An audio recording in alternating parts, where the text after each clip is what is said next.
श्रोते हो नमस्कार. आजच्या मन की बात वर आधारित वृत्तविशेष कार्यक्रमात आपलं स्वागत. श्रोते हो, प्रधानमंत्री नरेंद्र मोदी यांनी आज आकाशवाणीच्या मन की बात कार्यक्रमामधून देशवासियांबरोबर संवाद साधला. नेहमीप्रमाणेच विविध विषयांवर ते आज बोलले. भारतीय संस्कृती तसंच वैविध्यानं नटलेल्या भारताचं वैशिष्ट्य असलेल्या अनेक बोली भाषा आणि त्यांचं महत्त्व अधोरेखित करताना प्रधानमंत्र्यांनी मातृभाषेतून शिक्षण घेणं मुलांच्या निकोप वाढीसाठी कसं पूरक ठरणार आहे हेही सांगितलं. आजच्या वृत्तविशेषमध्ये मन की बातच्या माध्यमातून चर्चा झालेल्या मुद्द्यांच्या अनुषंगानं प्रधानमंत्र्यांच्या शब्दातच त्यांचे मनोगतही आपण जाणून घेणार आहोत. श्रोते हो, आपल्याकडच्या विविध शास्त्रांपैकी मंदिर आणि मूर्तिशास्त्र यांच्याविषयी अनेक लेख, भरपूर माहिती प्रसिद्ध होत असते. श्रद्धा, भक्ती, कौशल्य यांचा संगम म्हणजे मूर्ती असतात. प्रत्येक मूर्तीला एक सांस्कृतिक आणि ऐतिहासिक महत्त्व असतं. भारतातल्या अनेक दुर्मिळ मूर्ती विविध मार्गांनी परदेशामध्ये नेल्या गेल्या. हा बहुमूल्य प्राचीन वारसा भारतामध्ये परत आणण्याच्या कामात गेल्या काही वर्षांमध्ये यश मिळत आहे. गेल्या 7 वर्षात 200हून अधिक मौल्यवान मूर्ती भारत सरकारनं मायदेशी आणल्या आहेत. काही महिन्यांपूर्वीच वाराणसी इथून परदेशात गेलेल्या अन्नपूर्णा मातेची मूर्ती आपल्या देशाला परत मिळाली आहे. देशाच्या कानाकोपऱ्यामधून एकापेक्षा एक सुंदर मूर्ती बनवल्या गेल्या आहेत. या मूर्तींच्या संदर्भात आज प्रधानमंत्र्यांनी खूप मौलिक माहिती दिली आणि भारताविषयी आस्था असलेल्या टांझानियाच्या भावा बहिणींच्या कलेविषयी श्रोत्यांना सांगितलं. मूर्तींविषयी प्रधानमंत्री काय म्हणाले हे आपण त्यांच्याच शब्दात ऐकूया. इस महीने की शुरुआत में भारत इटली से अपने एक बहुमूल्य धरोहर को लाने में सफल हुआ है. ये धरोहर है अवलोकितेश्वर पद्मपाणि की 1000 साल से भी ज्यादा पुरानी प्रतिमा. ये मूर्ति कुछ वर्ष पहले बिहार में गया जी के एक देवी स्थान कुंडलपुर मंदिर से चोरी हो गई थी, लेकिन अनेक प्रयासों के बाद अब भारत को यह प्रतिमा वापस मिल गई है. ऐसे ही कुछ वर्ष पहले तमिलनाडु के वेल्लूर से भगवान आंजनेयर हनुमान जी की प्रतिमा चोरी हो गई थी. हनुमान जी की मूर्ति भी 600-700 साल पुरानी थी. इस महीने की शुरुआत में ऑस्ट्रेलिया में हमें ये प्राप्त हुई, हमारे मिशन को मिल चुकी है. साथियों, हजारों वर्षों के हमारे इतिहास में देश के कोने कोने में एक से बढ़कर एक मूर्तियां हमेशा बनती रही. उसमें श्रद्धा भी थी, सामर्थ्य भी था, कौशल्य भी था और विविधताओं से भरा हुआ था. और हमारी हर मूर्तियों के इतिहास में तत्कालीन समय का प्रभाव भी नजर आता है. ये भारत की मूर्ति कला का नायाब उदाहरण तो थी ही, इनसे हमारी आस्था भी जुड़ी हुई थी. लेकिन अतीत में बहुत सारी मूर्तियां चोरी होकर भारत से बाहर जाती रही और उनके लिए तो सिर्फ कलाकृति थी, न उनको उसके इतिहास से लेना देना था, श्रद्धा से लेना देना था. इन मूर्तियों को वापस लाना भारत मां के प्रति हमारा दायित्व है. इन मूर्तियों में भारत की आत्मा का, आस्था का अंश है. इनका एक सांस्कृतिक ऐतिहासिक महत्व भी है. इस दायित्व को समझते हुए भारत ने अपने प्रयास बढ़ाए और इसका कारण यह भी हुआ कि चोरी करने की जो प्रवृत्ति थी उसमें भी एक भय पैदा हुआ. जिन देशों में ये मूर्तियां चोरी करके ले जाई गई थी, अब उन्हें भी लगने लगा कि भारत के साथ रिश्तों में सॉफ्ट पावर का जो डिप्लोमेटिक चैनल होता है उसमें इसका भी बहुत बड़ा महत्व हो सकता है, क्योंकि इसके साथ भारत की भावनाएं जुड़ी हुई है, भारत की श्रद्धा जुड़ी हुई है और एक प्रकार से पीपल टू पीपल रिलेशन में भी ये बहुत ताकत पैदा करता है. साल 2013 तक करीब करीब 13 प्रतिमाएं भारत आई थी, लेकिन पिछले 7 साल में 200 से ज्यादा बहुमूल्य प्रतिमाओं को भारत सफलता के साथ वापस ला चुका है। देश की जब कोई बहुमूल्य धरोहर वापस मिलती है तो स्वाभाविक है इतिहास में श्रद्धा रखने वाले, आर्कियोलॉजी में श्रद्धा रखने वाले, आस्था और संस्कृति के साथ जुड़े हुए लोग और एक हिंदुस्तानी के नाते हम सबको संतोष मिलना बहुत स्वाभाविक है। श्रोते हो, आजच्या मन की बातचं आणखी एक विशेष म्हणजे आज मराठी भाषा गौरव दिनाची दखल प्रधानमंत्री नरेंद्र मोदी यांनी घेतली आणि मराठी बंधू भगिनींना शुभेच्छा दिल्या. कुसुमाग्रजांच्या जयंतीनिमित्त त्यांच्या साहित्यिक सेवेचाही त्यांनी गौरव केला. मातृभाषा, बोलीभाषा यांचं महत्त्व आपण जाणतोच, परंतु प्रत्यक्षात मात्र आपल्या भाषेची अनेकदा अवज्ञा होते, असा अनुभव बरेच वेळा येतो. आता आपण अगदी जाणीवपूर्वक मातृभाषेचा अभिमान बाळगून त्याच भाषेतून जास्तीत जास्त संवाद साधण्यावर भर दिला पाहिजे. मुलांच्या आकलन शक्तीचा विचार करून शिक्षण तज्ज्ञही किमान प्राथमिक शिक्षण मातृभाषेतून दिलं पाहिजे असं वारंवार सांगत आहेत. यासाठी सरकारकडूनही जाणीवपूर्वक प्रयत्न केले जात आहेत. इतकंच नाही तर व्यावसायिक अभ्यासक्रमही स्थानिक भाषांमधून शिकवले जावेत यासाठी प्रयत्न केले जात आहेत. भाषा म्हणजे एक संस्कृती आहे. याविषयी प्रधानमंत्र्यांचं मनोगत आपण त्यांच्या शब्दात ऐकूया.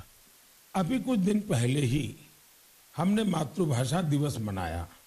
मैं तो मातृभाषा के लिए यही कहूंगा कि जैसे हमारे जीवन को हमारी माँ गढ़ती है, वैसे ही मातृभाषा भी हमारे जीवन को गढ़ती है.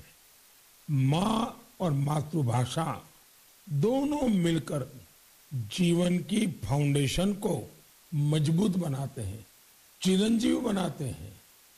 जैसे हम अपनी माँ को नहीं छोड़ सकते, वैसे ही अपनी मातृभाषा को भी नहीं छोड़ सकते.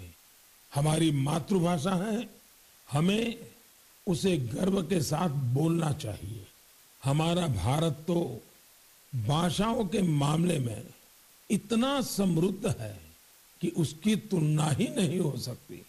हमारी भाषाओं की सबसे बड़ी खूबसूरती ये है कि कश्मीर से कन्याकुमारी तक, कच्छ से कोहिमा तक सैकड़ों भाषाएं, हजारों बोलियां एक दूसरे से अलग लेकिन एक दूसरे में रची बसी हुई है. भाषा अनेक, भाव एक. भारत में विश्व की सबसे पुरानी भाषा तमिल है और इस बात का हर भारतीय को गर्व होना चाहिए कि दुनिया की इतनी बड़ी विरासत हमारे पास है. उसी प्रकार से जितने पुराने धर्मशास्त्र हैं उसकी अभिव्यक्ति भी हमारी संस्कृत भाषा में है. भारत के लोग करीब 121, यानी हमें गर्व होगा, 121 प्रकार की मातृभाषाओं से जुड़े हुए हैं और इनमें 14 भाषाएं तो ऐसी हैं जो 1 करोड़ से भी ज्यादा लोग रोजमर्रा की जिंदगी में बोलते हैं. साल 2019 में हिंदी दुनिया की सबसे ज्यादा बोली जाने वाली भाषाओं में तीसरे क्रमांक पर थी. इस बात का भी हर भारतीय को गर्व होना चाहिए. भाषा केवल अभिव्यक्ति का ही माध्यम नहीं है, बल्कि भाषा समाज की संस्कृति और विरासत को भी सहेजने का काम करती है. साथियों, आज के दिन यानी 27 फरवरी को मराठी भाषा गौरव दिवस भी है. सर्व मराठी बंधू भगिनींना मराठी भाषा दिनाच्या हार्दिक शुभेच्छा. ये दिन मराठी कविराज विष्णु वामन सिलवारकर जी, श्रीमान कुसुमाग्रज जी को समर्पित है. आज ही कुसुमाग्रज जी की जन्म जयंती भी है. कुसुमाग्रज जी ने मराठी में कविताएं लिखी, अनेकों नाटक लिखे, मराठी साहित्य को नई ऊंचाई दी. साथियों, हमारे यहाँ भाषा की अपनी खूबियां हैं, मातृभाषा का अपना विज्ञान है। इस विज्ञान को समझते हुए ही राष्ट्रीय शिक्षा नीति में स्थानीय भाषा में पढ़ाई पर जोर दिया गया है। हमारे प्रोफेशनल कोर्सेज भी स्थानीय भाषा में पढ़ाए जाए, इसका प्रयास हो रहा है। आजादी के अमृतकाल में इस प्रयासों को हम सब ने मिलकर के बहुत गति देनी चाहिए। ये स्वाभिमान का काम है। मैं चाहूंगा आप जो भी मातृभाषा बोलते हैं उसकी खूबियों के बारे में अवश्य जाने और कुछ न कुछ लिखें। श्रोतेहो, भारताने या जगाला अनेक महत्त्वपूर्ण गोष्टी दिल्या आहेत. भारताचा योग संपूर्ण जगात पोचला आहे. आता कोरोना काळानं जगाला भारतीय आयुर्वेदाचं महत्त्व पटवलं आहे. भारतीय जीवनशैली किती आरोग्यपूर्ण आहे हेही समजलं आहे. यामुळेच आयुष मंत्रालयाच्या स्थापनेनंतर भारतीय औषधोपचार पद्धती अधिक शास्त्रशुद्ध करण्याचं काम केलं जात आहे. याविषयी प्रधानमंत्र्यांचं मनोगत आपण त्यांच्या शब्दात ऐकूया.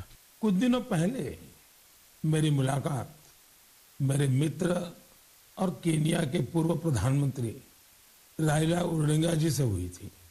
उनकी बेटी रोजमेरी को ब्रेन ट्यूमर हो गया था और इस वजह से उन्हें अपनी बिटिया की सर्जरी करानी पड़ी थी। लेकिन उसका एक दुष्परिणाम यह हुआ कि रोजमेरी की आंखों की रोशनी करीब करीब चली गई। दुनिया के बड़े बड़े देश छान मारे, लेकिन कोई सफलता नहीं मिली। किसी ने उनको भारत में आयुर्वेद के इलाज के लिए आने के लिए सुझाव दिया। वे भारत आए, केरला के एक आयुर्वेदिक अस्पताल में अपनी बेटी का इलाज करवाना शुरू किया। आयुर्वेद के इस इलाज का असर ये हुआ कि रोजमेरी की आंखों की रोशनी काफी हद तक वापस लौट आई। हम सभी जानते हैं कि ओडिंगा जी ही नहीं बल्कि दुनिया के लाखों लोग आयुर्वेद से ऐसे ही लाभ उठा रहे हैं। ब्रिटेन के प्रिंस चार्ल्स भी आयुर्वेद के बहुत बड़े प्रशंसकों में से एक है। जब भी मेरी उनसे मुलाकात होती है वो आयुर्वेद का जिक्र जरूर करते हैं। साथियों, पिछले 7 वर्षों में देश में आयुर्वेद के प्रचार प्रसार पर बहुत ध्यान दिया गया है। आयुष मंत्रालय के गठन से चिकित्सा और स्वास्थ्य से जुड़े हमारे पारंपरिक तरीकों को लोकप्रिय बनाने के संकल्प को और मजबूती मिली है।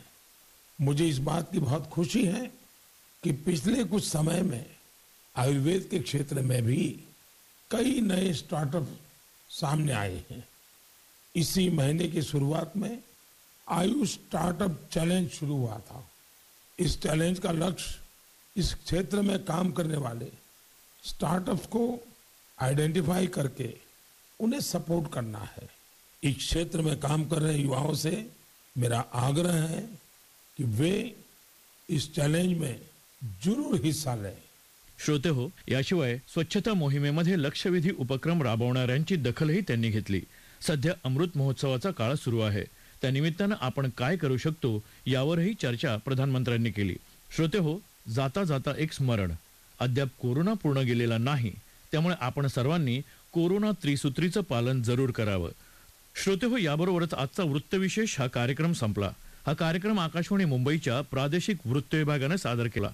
सादरकर्त्या भावना गोखले, निर्मिती सहाय्य सुनीता नागपुरे, लेखन आणि समन्वय सुवर्णा बेडेकर आणि सागरिका कांबळे आणि निवेदन शैलेश मोहिते.